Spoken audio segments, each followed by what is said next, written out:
Alright, hey guys, what is going on? Today we are going to cover spinors. This is going to be added on to our quantum field theory playlist. We're going to finish spinors here before we get into propagators, and then we'll revisit spinors later so that we can apply propagators and all that fun stuff to spinor fields.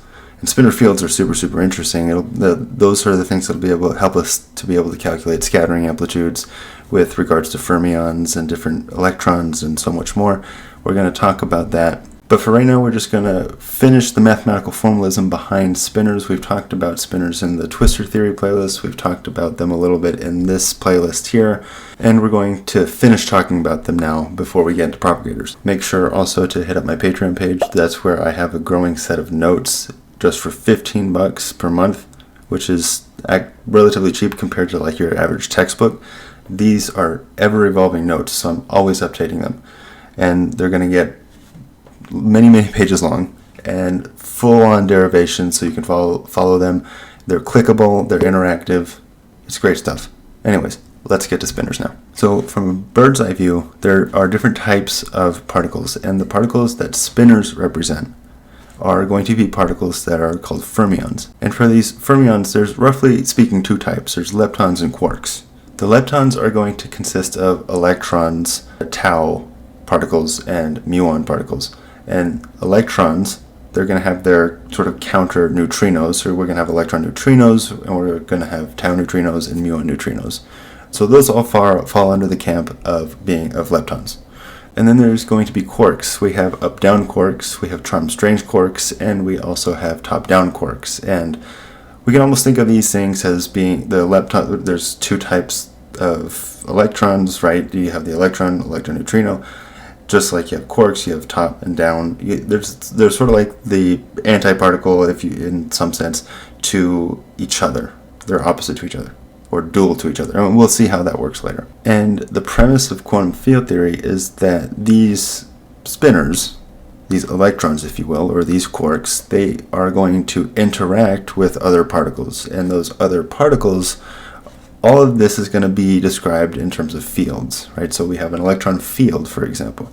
The field is excited in different regions, and excitations of that field in the regions are going to be correlated to a particle, or the probability of a particle being at that location in space and time. And these fields we are going to allow to interact with each other, right? So electrons will be able to interact with photons, for example. And these fields are going to be classified as spin 1 fields, right? So those are going to be the particles that are spin 1. Those are going to be things like photons, gluons, and bosons. These are going to be force-carrying fields. They're spin 1, and will allow them to interact with electrons, or fermionic fields, or quark fields, or whatever you want to call them. In the case of the photon, these are going to mediate the electromagnetic force. In the case of the bosons, these are going to mediate the weak force. And in the case of the gluons, these are going to mediate the strong field, or the strong force. So we have these spin 1 fields, okay, and these things are, again, we're going to allow them to interact with the spin 1/2 fields, and the spin 1/2 fields are the spinor fields. As we get deeper into this, we are going to start testing the waters with things called gravitons. And gravitons, these things are proposed to be spin 2 fields. These things are proposed, again, to mediate the gravitational force. And the idea of the gravitons, again, these are going to come up when we start talking about string theory. I don't think we're going to really talk about string theory in this playlist that much, but the gravitons are an essential sort of key feature in talking about quantum gravity, okay? And that, again, that's something that we're probably not going to go too much into in this playlist. But if you want me to go over that stuff, I will. I'll just probably in a different playlist. The idea of merging gravity with the quantum world, if you will, this has been an ongoing enterprise in areas like string theory, loop quantum gravity, M theory. And these are very novel ideas. They're very interesting ideas. And they're very worth studying, I think. Even if they're wrong, even if they turn out to be wrong in the future, I think they're still very much worth studying because we get a lot of interesting mathematics out of it. But that's just my opinion. We can now, let's just move on. So fundamentally, springs are the name of the game here. What do I mean by this? Well, our model for how particles are going to get excited is going to be through the model of a spring, right? Because springs can spring up and down, and we're going to say that there's a quanta of energy. So a spring can have some amount of energy, and that energy is quantized, and depending on what that energy is, the spring is going to have some oscillatory behavior, right? If it has a lot of energy, it's going to oscillate a lot. If it has little energy, it won't oscillate as much. And we want to think of springs as not just being things that are independent at every point in space and time, but they're actually linked with each other. They have interactions, okay? And that's what we're seeing in this animation right here. The idea again is that springs are the name of the game.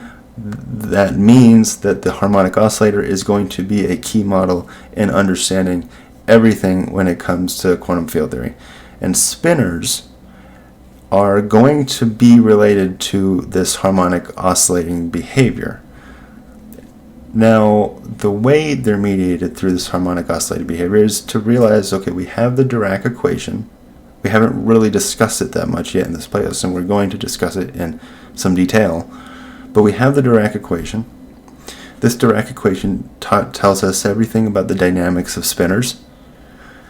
And this Dirac equation is sort of buried in the Klein-Gordon equation. And we will be able to understand the Klein-Gordon equation in terms of the Dirac equation when we look at it in terms of operators. All right. So that's what's to come. Now so the spinors, they are mediated by, or their dynamics is mediated by the Dirac field, or the Dirac operator. And the Dirac operator is sort of embedded, if you will, into the Klein-Gordon equation. And we'll get a lot more into this as we proceed with this playlist. And so one way we can think of these fields is to think of them as springs everywhere, as we're seeing in the animation. But another way we can sort of visualize this is through the animation that I showed at the very beginning of this video, where I showed a bunch of little spinors in Poincare spheres at every point in space and time. The idea again being that we're dealing with fields, and fields are things that describe mathematical objects that exist everywhere in space and time. And if you've seen my twistor theory playlist, we also have this idea of that we have spinor fields, we have dual spinor fields, and we have complex conjugated spinor fields. Okay, and we can do a lot with those spinor fields, and there's a lot of dynamics. There's a lot of very interesting things that we can do. One of which is to propose this idea of twistors, but again, that's in the twistor theory playlist. But anyways, let's now go to the whiteboard and let's take a look at the gory sort of mathematical details behind these before we move on to propagators.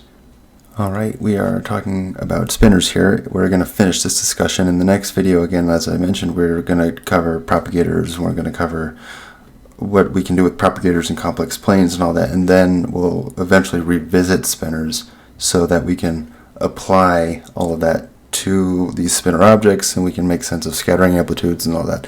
But for right now, we are just again covering spinors, and we're finishing up this discussion. So here, I'm sure you've probably seen this a lot if you watch my channel. Again, this is kind of a review. We have initially we started talking about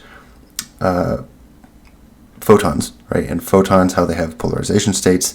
And these polarization states traveled on a Poincare sphere, okay, as we've seen here. So we have these on this Poincare sphere, or ignore the white lines, those don't show up on the notes.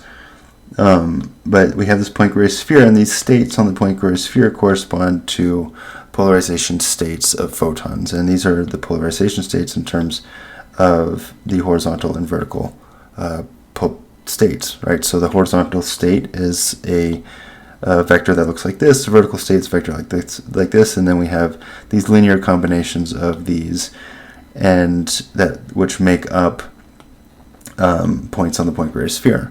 And then we also saw for electrons, things behaved very, very similarly, where we had this Bloch sphere, and the Bloch sphere were states that corresponded to electron spin states, right? So, and we were able to take up-down, or up spins and down spins, and then construct these other spin states as linear combinations of up and down spins. And these states existed on the Bloch sphere. And the thing that mediated the sort of a vector transitioning between these states on the Bloch sphere, as we've seen before, are the unitary matrices, right? The Pauli matrices. It's a special unitary matrices, to be specific. Special, again, referred to the determinant of those matrices equaling 1. Anyways,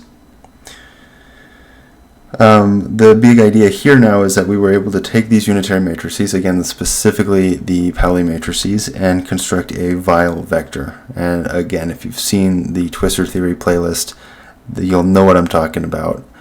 But we take this vector again, and we use the spinor matrices, this spinor construction where we have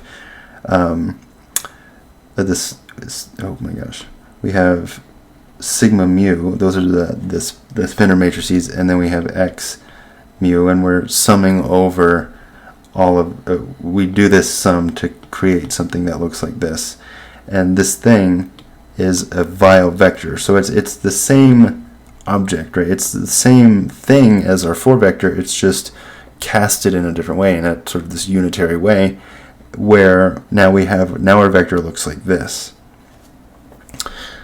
Okay, so where do we go from here? Well, we can decompose this thing now, and when we do that, and here, I just wrote down here in full form, right? We have x naught is being multiplied by the identity 2 by 2 matrix.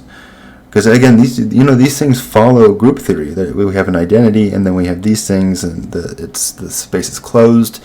There's an inverse, and all this stuff. As long as you have this group theory's prescription, we haven't really gone over group theory a lot, but we have this guy, and we have these elements in our group, and so there's group theory that plays into this as well. I've gotten some comments from you guys about that you guys want to see how group theory is applied to understanding particle physics as well, because you feel like, I guess there's not a lot of that on YouTube. So I'll go ahead and do that. I might integrate that into this playlist, into this playlist on quantum field theory, but here's that prescription. This is how we get our 4 vector into our 4 Weyl vector. Again, if you're not familiar with the nitty-gritty behind this, you can go ahead and see my videos in twistor theory on this, where I go into some depth. And we're going to be expanding on twistors as well. So we're doing some playlists in parallel here. When we do this, we're able to get, this here is just this guy right here. But now what's new is that these guys here, we're going to say that this thing is equal to the multiplication, or the vector multiplication, if you will, of these 2 spinor objects, right? And this is an outer product. There are 4 Weyl vectors, an outer product between 2 spinors, or 2 Weyl spinors, right? So these are Weyl spinors.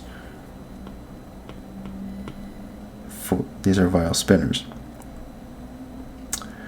So spinors come from the fact that we're able to decompose vectors into 2 component objects. Because there's an element of time here, these 4 Weyl vectors, in these 4 Weyl vectors, the trace of the matrix doesn't necessarily equal 0, right? Because when you take the trace of this thing, right, the trace is going to be this plus this. Well, that plus that is just going to be 2x naught. That's going to be the trace, right? So if x naught is 0, right, then the trace is going to be 0, but it doesn't have to be 0, because time is always chugging along, so time could be 2, 3, 4, 5, or whatever. So the trace here is not necessarily equal to 0, which poses a problem, right? And the way we're going to fix this problem is by realizing that we have to use special linear matrices, not special unitary matrices. Okay? Because of the time component in the Weyl spinors, their trace cannot equal 0, and because of this fact, we do not use unitary matrices to transform these vectors. Instead, we're going to propose that they preserve the spinor metric, and these things are special linear matrices, not unitary.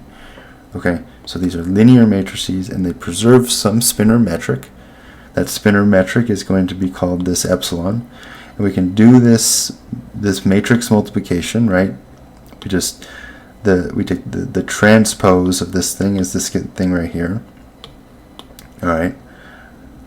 And when we do this matrix math, we get this big matrix right here. I'll zoom out a little bit. We get this matrix right here. And then when we do this, we get this matrix right here. And when you go through all of this, from all this matrix multiplication, we can infer the following, which is that A alpha, right? So this alpha here, alpha times epsilon 1, 1, alpha beta times these two off-diagonal elements, and then beta times this diagonal element is equal to this. Well, just looking at this, we could say, okay, if this is 0 and this is 0, then these two guys are going to have to be the opposite of each other. And so we're going to propose then that our spinor metric looks something like this, right? Where we have, so this is epsilon. Epsilon, that's a bad looking epsilon. Epsilon equals that. Alright, so such a metric is going to help us change indices between spinors and dual spinors. But because we also have two sets of spinors that don't transform under our unitary transformations, their trace doesn't equal 0, and so we need complex valued matrices that transform such Weyl vectors that have non-zero trace, and these are the linear or the special linear matrices. And so we can find two orthogonal sets of matrices, in which case we have these guys right here. If you follow my Twitter page, you can see these were posted, I think, fairly recently. But this table here should give us, so what we do here is we say we have a left SL2C representation. This is one set of matrices that will transform these guys, and then we have another set that will transform those guys, and the trace here of these guys is not necessarily equal to 0, right? So, and the big difference here also, we've introduced these guys, these hyperbolic elements, right? So cosh, sinh, and then these down here also. And so we have these here are going to be our rotation matrices, right? So these here are going to be rotation matrices, and then these guys here are going to be boost matrices, or generators, right? These things are called generators. We've talked about the idea of generators also in the twistor theory plays. So there's a little bit of crosstalk. I kind of want to keep these a little bit self-contained, but also if I've gone over it already, I don't really see any point in going over it again. So you can go visit the twistor theory playlist. It's like the first 2 or 3 videos on where we just really cover spinors. But okay, so let's continue. So we can organize all of this information regarding spinors and their transformations into a table. Such a table shows how we can relate everything in terms of the left chiral spinor. So the left chiral spinor is this guy right here. Then we have our left dual spinor. The left dual spinor is going to be made possible by applying our metric. The right dual spinor, the right spinor and the right dual spinor, these are going to be, this is the right dual transforms in this way with the inverse of our special linear matrix, and then our right spinors transform in this way, right? So we have inverses here for our transformation, but then for the difference between the left and right is that we have the star here, and the star is taking the complex conjugate, and then the dagger here is taking Hermitian, right? So as a few things to bookkeep here, right? So we have complex conjugating, taking Hermitian of things, taking the transpose of things, taking the inverse of things. Hopefully this table will help you understand how to, or just really remember all of these rules. But so again, so the left, here's the left spinner, here's the dual spinner, right spinner, dual spinner. And the key thing here, there should be dots, make these dots a little bit more prevalent. The dots will infer right, not dots will infer left. And in terms of the left dual spinners, we have these guys, right? So complex conjugated, that because we do that over here, complex conjugated. We could take the transpose of these things, right? So taking transpose. Actually, I'm taking the transpose of these guys over here, and then just these guys in terms of the left components as well. So nothing really that fancy or special here. Just organizing, because when it comes to spinners, again, we are there's a lot of indices that get placed around, and we need to be able to understand what the indices mean, and yeah, all that. So we can append the left and right spinners to get Dirac and Majorana spinners. In the case of Dirac spinners, we append a left chiral spinner with a right chiral spinner to get a 4-component object. The components are still complex and are therefore not space-time indices. So we can get 2 types of Dirac spinners from this. One type is going to look like this, right? So we have our left chiral spinners and our right chiral spinners, right? So the dots here are really hard to see, but that is going to be,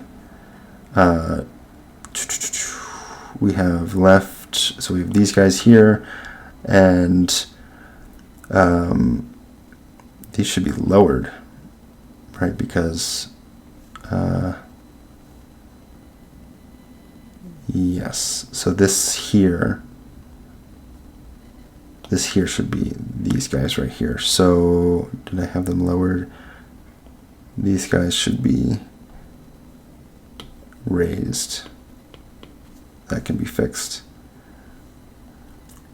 But the point here is that, again, keeping track of all these indices is what's a pain in the ass sometimes. But the point here is that we have Dirac spinners. We can append a left and a right, but we can also append left dual and right dual, in which case we get the adjoint Dirac spinner. And we have 2 Dirac equations. The one Dirac equation is going to be the Dirac equation itself, and then we have an adjoint Dirac equation that's going to act on these dual spinners, right? So, and we'll talk more about that later when we start talking more about spinor fields. So we can recall from Weil spinners that we had constructed a spinor metric. Using this metric along with the conjugating of components of left chiral spinner changes our left chiral spinners into something that looks like a right chiral spinner, but isn't quite there due to the negative sign. And so if we look at this, right, we have our metric, we transform our left chiral spinner, we get this, and we do this complex conjugating. And so what this seems to imply is that when we do this, when we lower, or when we go from left chiral to, when we use this metric and we complex conjugate, we get this thing. And so that's to say that using our metric applied to this thing will give us this, right, because of this negative sign right here. This thing looks a lot like this right here, or I guess this one right here, just the sign is flipped. Maybe you didn't see that, but this guy right here, except that the sign is flipped. And so what we get is this guy right here, right? Because we have our left chiral spinner, and then we append it to this thing instead, and we get this, right? Because here's our 2 transformations, we put them here, and this thing right here, this is a Majorana spinner. And I go into this in more depth on my twistor theory playlist. Again, the reason I'm doing this is because, oh, I don't want to do that. The reason I'm doing this is because I want to keep this playlist somewhat self-contained, but we've already gone through spinners in the twistor theory playlist, so make sure to hit up that playlist if you want to get more details on spinners. Here I sort of blew through things, but we want to get to the meat of quantum field theory now. And so with that being said, no code for today. I'll see you guys in the next video.